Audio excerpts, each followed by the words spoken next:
I am out in my forest here and I got a tree I gotta pull down, so I wanted to show you how I'm doing that. So this is the dead tree that I need to cut down and pull over in the exact direction that I want it to. So I got the orange rope up here that's attached up there with a running bowline knot, and it's probably about a third of the way up. So I just used my 24 or 20 foot extension ladder to put it up there, and so the top is all dead up there. So I want this tree to follow this orange rope here all the way over to that tree over there, and that's the clearest spot in the canopy for it to not get hung up on.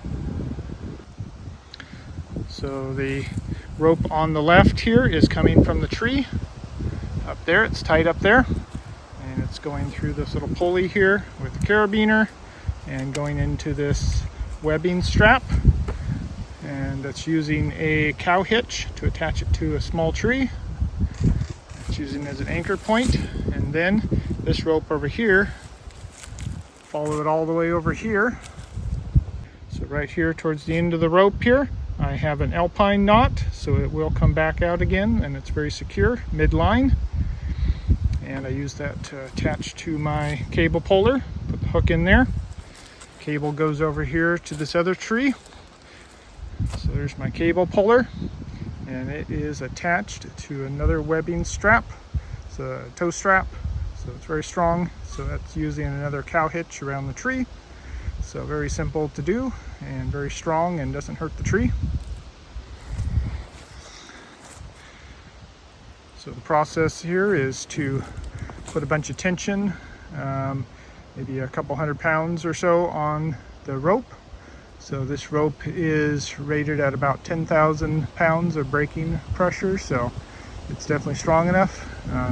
This cable puller is about 1,000 pounds is all that I can put on it.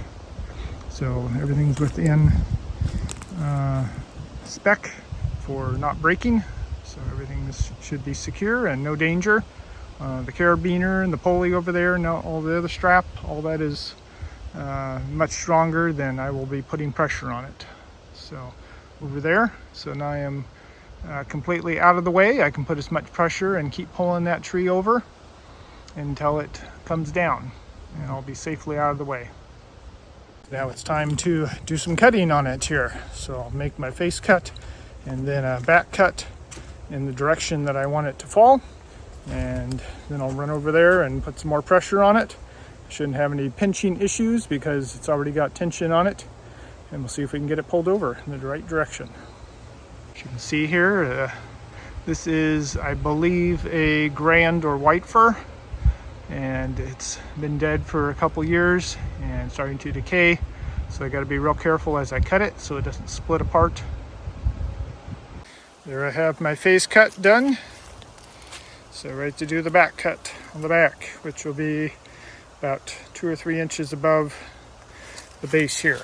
So I'll cut it right above here, all the way around to about there on either side, and then we'll go put more pressure on it with the cable puller, and it's down here. So it came down on its own. I didn't have to put any more pressure on the rope, so that was convenient.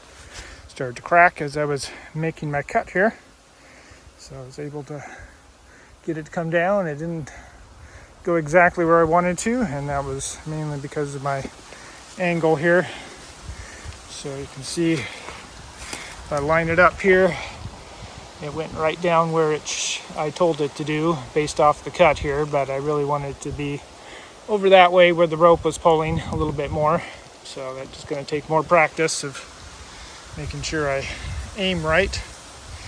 So anyway, happy it came down with no incident here, and now we have a big hole in the sky up here where there was a tree.